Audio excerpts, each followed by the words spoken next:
So I had a client once call me to evaluate his home. I gave him a number, he thanked me, and then we didn't speak for a couple of years. 2 years later, he called me again. This time he told me he was ready to sell his home. You see, he was a diplomat who was now posted in Germany and he no longer needed his house in Canada. So my office sent him all the paperwork and we listed his beautiful home. And of course, within a month, we found him a buyer. Everything was going amazing. My buyer and my seller were both very happy and we were just waiting for the closing date so we could transfer ownership. But just a couple of days before we were supposed to close, I received a call.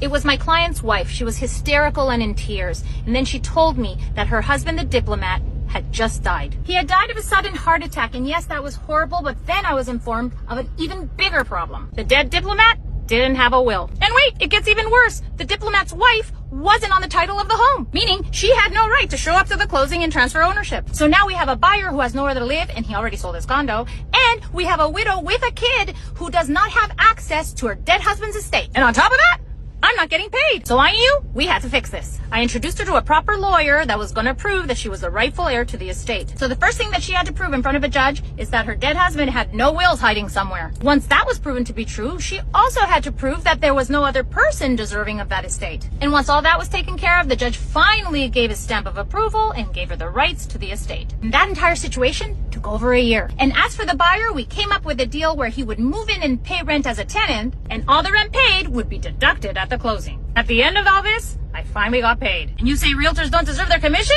Bite me. What's really crazy here is that if I didn't help this woman, she'd be living on the streets with her child because she was fully dependent on her husband. This woman was living in a la-di-da world where her husband took care of everything. She had no idea about his finances, no idea if she was even on title, no idea if he had a will, no idea if he had money hidden anywhere. She was screwed. So the lesson here is if you decide to become a housewife, make sure you're protected and you have a plan B, because if something happens to him, you're fucked.